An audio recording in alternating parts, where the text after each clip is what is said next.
All right, how you doing? This is my podcast. What is it? Borders and Walls, What Divides Us and What Separates Us from ASCOM 4318, International and Intercultural Communication, the fall of 2020 from Dr. Colley. I've got on here with me to discuss this matter, Dr. Murray Fortner, who has got his bachelor's from the University of Grambling. He's got his master's from Northern Arizona and his doctoral degree from the University of Kentucky, and is currently the chair of the Psychology and Sociology Department at the Northeast Tarrant County College campus. How are you doing today, Dr. Fortner? I'm excellent, sir. And you? I am doing well, sir. We're going to jump right into everything here. We talk about things that divide us and everything.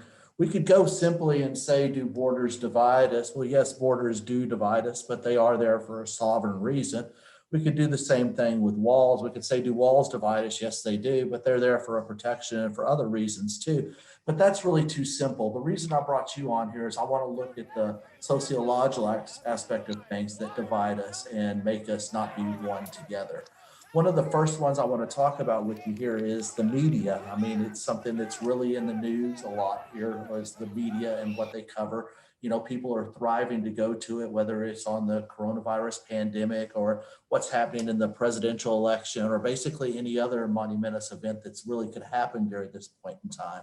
And when we look at this, we look at a Gallup poll that came out at the end of September, and it says 4 in 10 US adults say they have a great deal at 9%, or at 31%, a fair amount of trust and confidence in the media to report fully, accurately, and fairly.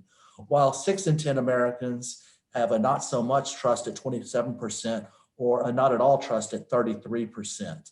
If we look at that and we add that together, I mean, it's 40% on one side, 60% on one side. Do you think this is really what the polarization has come to because we're so close at this divide here? Or do you think this is something that's more manufactured? I think the divide is real, but you have to look at demographics as well, because as I've mentioned before, I think age is going to be a factor. So I'd have to look closely at who in terms of the trust factor. I think older people who are not so into social media may seem to trust mainstream media a little bit more. But in this age of abundance where you have social media and all types of alternatives, I would think the younger people probably do not. But again, I'd have to look at the demographics in terms of who they survey. Now, for me in particular, and I practice pluralism in terms of my media consumption.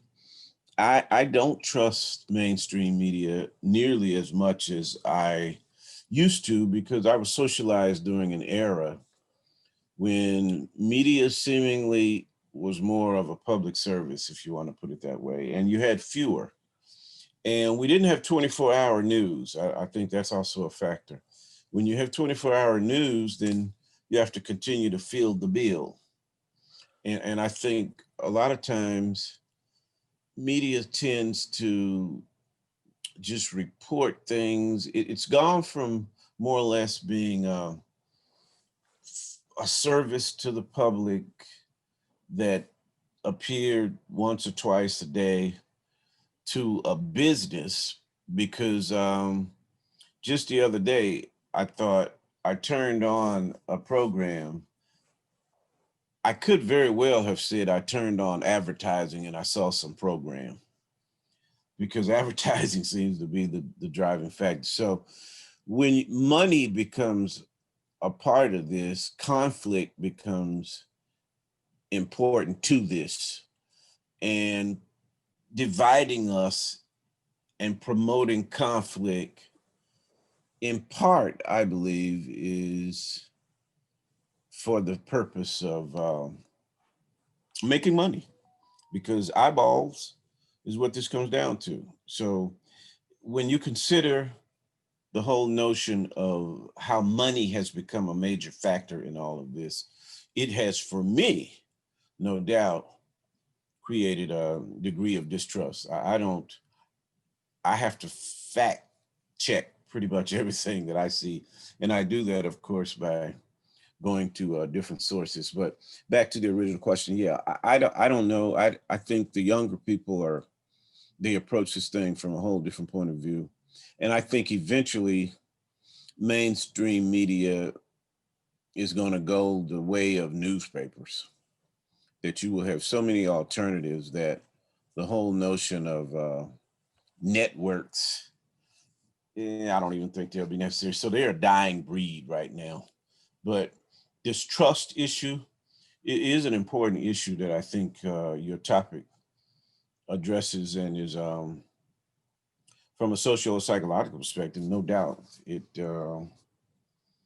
It shapes policy. I mean, this It mistrust. seems, looking at this question, it seems that the Gallup poll has taken this question and it goes back to their polls.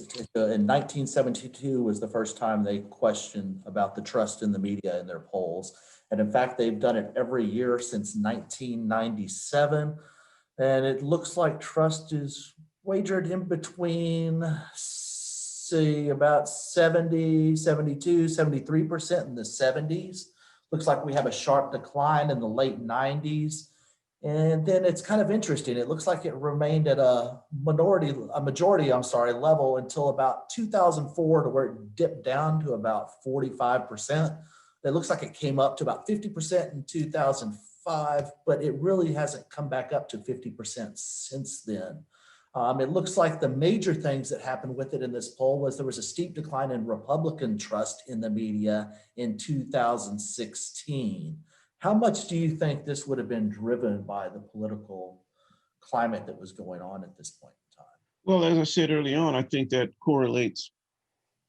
The earlier numbers perhaps correlate better with the rise of social media. But if you just look at what is happening today, there's no question there is a Trump effect. No doubt there's a Trump effect. And I think moving forward, you're going to see now what the Trump effect does. It affects older citizens. You're going to probably start to see, even as I mentioned earlier, that demographics and age may be a factor in terms of trust. But the Trump effect is going to create more distrust among older people. So I see this distrust factor increasing tremendously because of the Trump effect. So I guess basically, if you want to say in a conclusion here, if we do look at the media for this stuff, for Americans to have confidence in the media, to say report fairly, accurately, and fully as they said they have in this poll, that there's been a decline over decades, and there's not going to really be too much improvement going forward with this, especially when we have the political polarization that grips this country that we have right now, and these partisan views are able to slip their way into the media. Is that what you're trying to get at? Indeed, indeed. But as I said before, it's a lot more complex than that. But in terms of trends, we can say that. Yeah, and because there are a lot of factors,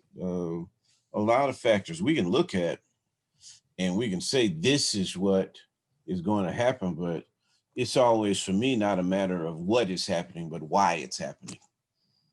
So yeah, so in terms of the what is going to happen, what you just said is correct. But again, for me, I'm always a little more interested in why it's happening.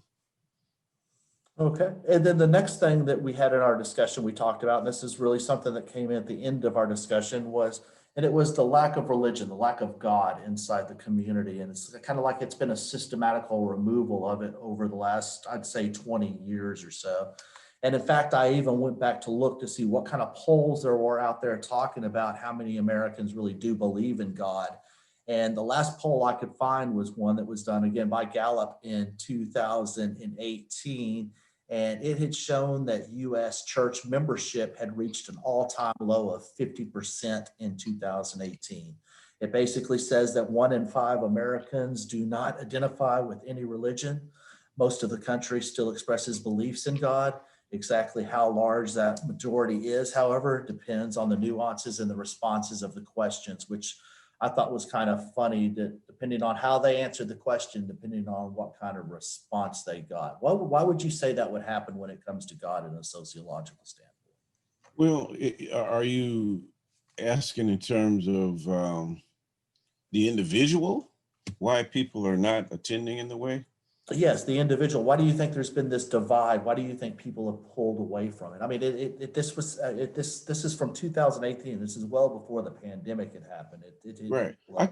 I think it's a cliche almost, but many people that I encounter, they seem to want to draw a distinction between spirituality and religion. A lot of people like to say I'm spiritual, but I don't necessarily believe in religion.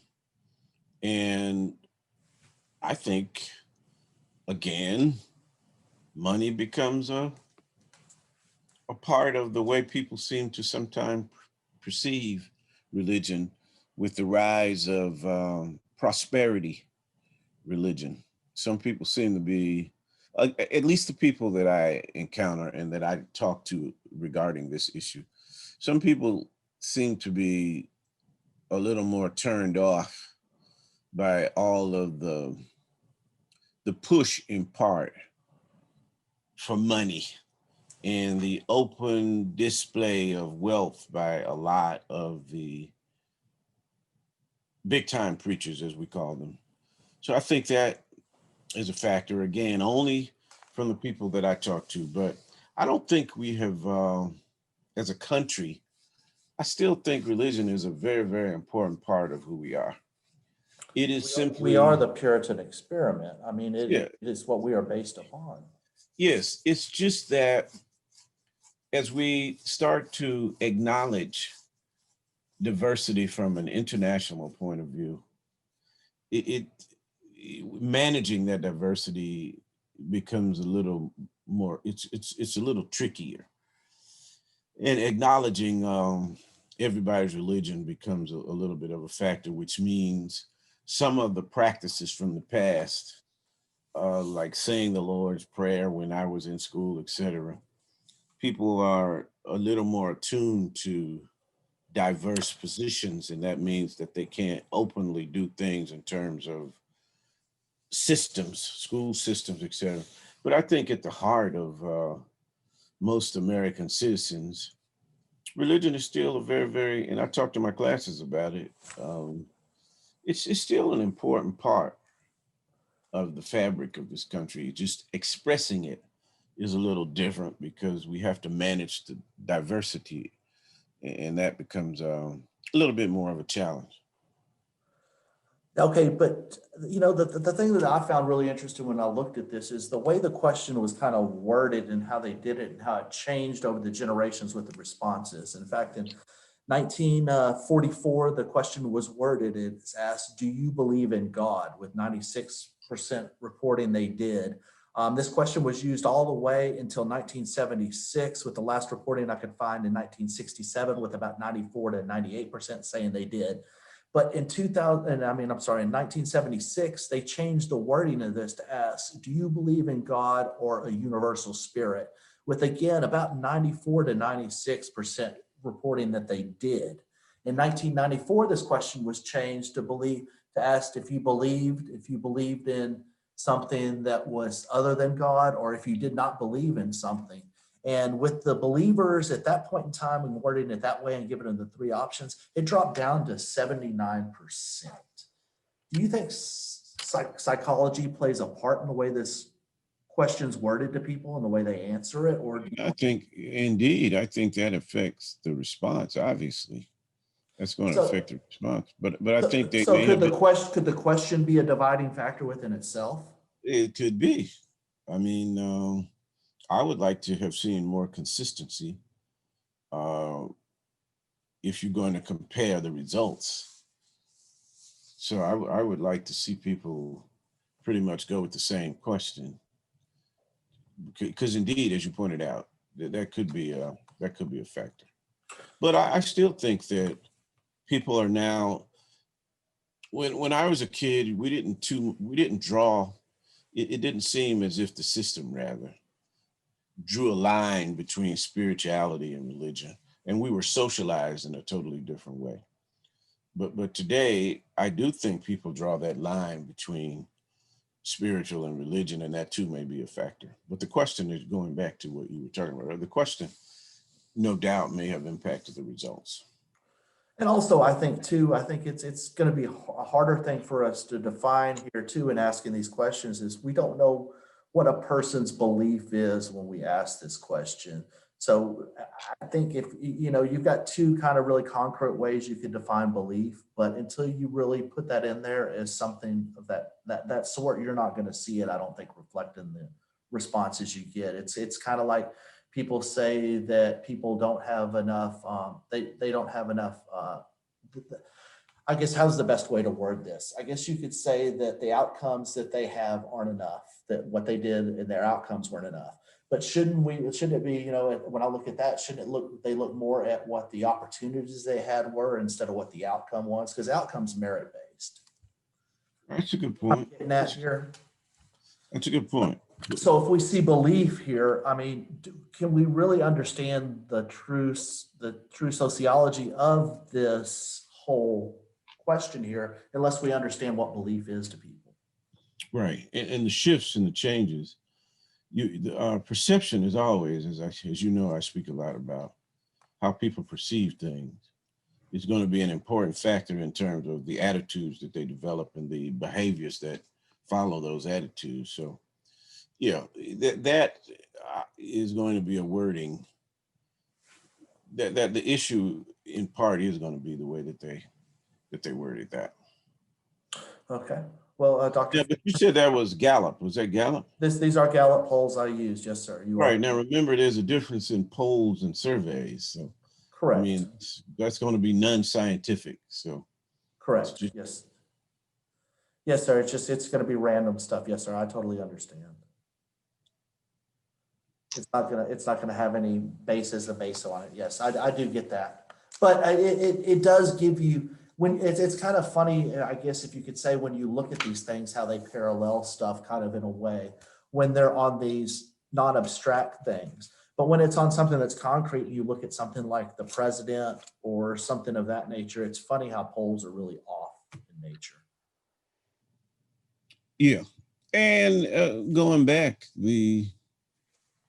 when you talked about mistrust in media, this is why I mentioned, which I will be writing about at some point, the Trump effect in terms of the 2016 election, in terms of what the polls said and how the polls fell. I think that was an important factor in terms of how people started to perceive the media. So, yeah, I don't put a lot of trust personally in polls. I really don't. So I look at them sometime maybe to start some thought, but I don't put a lot of, they don't become guiding factors in things that I do. They become a starting point. And I prefer to go more to Pew and organizations like that.